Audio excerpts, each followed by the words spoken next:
Kuna ile inaitwa ngepata. Na kita rumi ndio jama ni tini.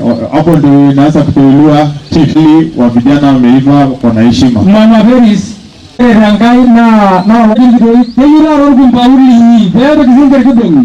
Anataka tumpapu yenu. Tukana hana panikana Aniraka nuwarina. Madam Peris anasema ukusikize. Nikiwa melabila kushaka sare leo haya. Mbunge ni anafanya na mbunge na mwenye boma. Nenda barma walasha shughuli nyingine rumwa. Ni wamasai anasema ndama tundu inaweza rudisha ng'ombe. Leo unaenda sana kama kwa gara kwa na itanda sana yeye. Anasema ukipenda watoto sana uchukie mzee. Hili ni siri. Kuna wale ambao wanatashana na wao. Hili sida funga wazi. Anasalimia kila mtu ambaye hapo kwa boma. Habari yenu. Anajipanga kwenda graduate.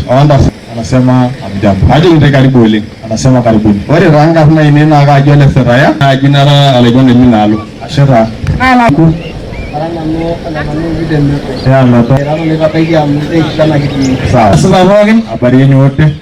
Tutawanyika. Era nagere niku bado tuko na mahali ambayo tunataka wageni. Wala ngai jani na.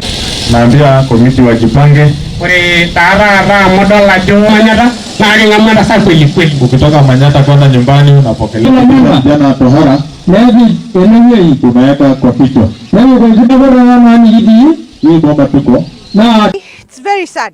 It's very sad of course that parliament could not achieve on time putting down what is constitutionally required about the 2/3 gender rule.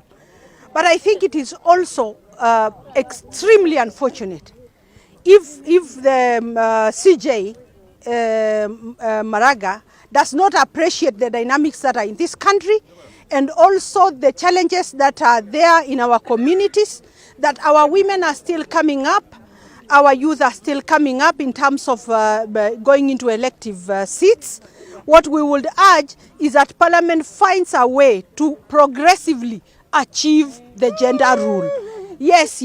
So for me, that is my position, that progressively it must be achieved, but let us give Parliament time because there is a lot of dynamics and challenges in terms of this rule. Because Kenyans cannot also be forced. You know, women must present themselves to the electorate. All the women are encouraged to go for elective seats. I went for an elective seat. Rosa Buyu went for an elective seat. Mheshimiwa Wanga went for an elective seat. So we encourage Kenyan women to come out and contest. Women parliamentarians. This is the constitution moment we've been talking about. There is no law and no wish and no desire that's greater than the constitution of this country. And the constitution clearly dictated the dictate on the 2/3 gender rule. And the constitution actually gave us a timeline in which everything in the constitution was to be effected. But now, 10 years down the line, the 2/3 gender rule is the only thing that has not been effected. And I want to agree and support what Justice Maraga has said. I'm saying that because it is like women of Kenya can turn to nobody, to absolutely nobody, except the rule of law. And it is upon Justice Maraga to actually uphold the constitution of this country on behalf of the weaker sex and the weak people and the vulnerable people who are not able to benefit from everything that Kenya has to offer. And we are not saying that women cannot contest. Women can contest, and some have contested and actually won single constituency seats. Some have also contested and won in the Senate. Some have also contested and won in the women position. But what we are saying is the 2/3 gender rule, if we are going to respect the constitution, must be respected. And I want to applaud Justice Maraga for what he has done.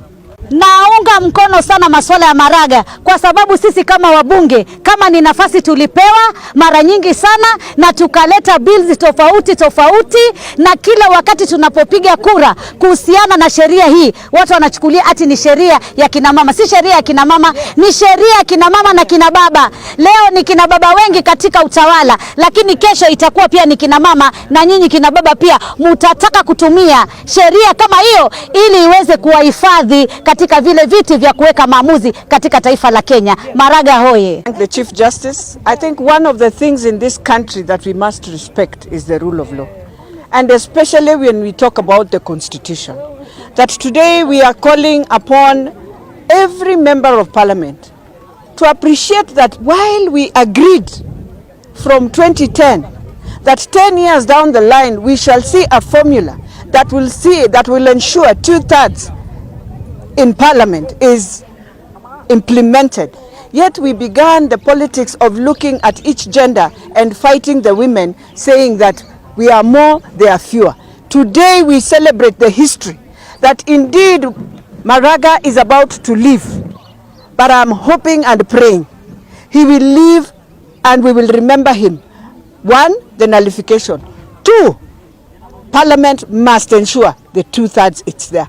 If not, let it be dissolved, because it is a joke.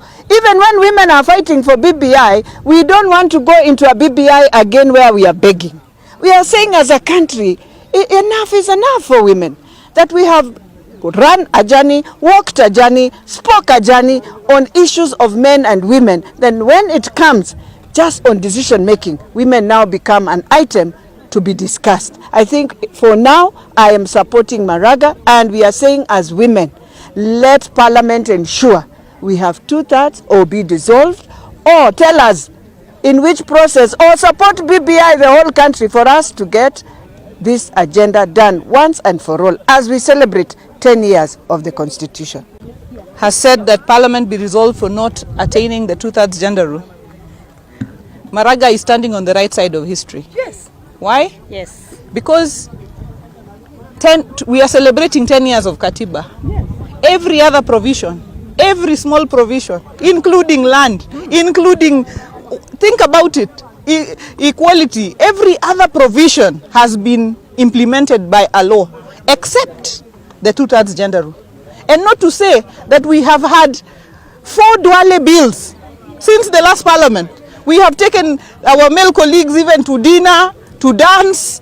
We have jumped, we have screamed, we have cajoled, we have bembelezed. Nothing has brought us results. If dissolving Parliament is going to bring us the result, then so be it. But the other thing I want to say, this is the reason we as women are supporting the BBI process. Yes. Because this is yet another constitutional moment, and we do not want it to pass us as women. What we want to have in this constitutional moment is not for the constitution yet again to say that Parliament will enact. Yeah. This constitution this time, we wanted to say that there will be so many members of Parliament, there shall be this number of members of Parliament who shall be not of the same gender. Yes. So the constitution must finish the job. Yes. The constitution should not leave the job to the 13th Parliament. Yes. In the BBI process. And us, we are big supporters of BBI. But we are supporting BBI on condition that it covers the issues of the women, equality of the women, including the 2/3 gender rule.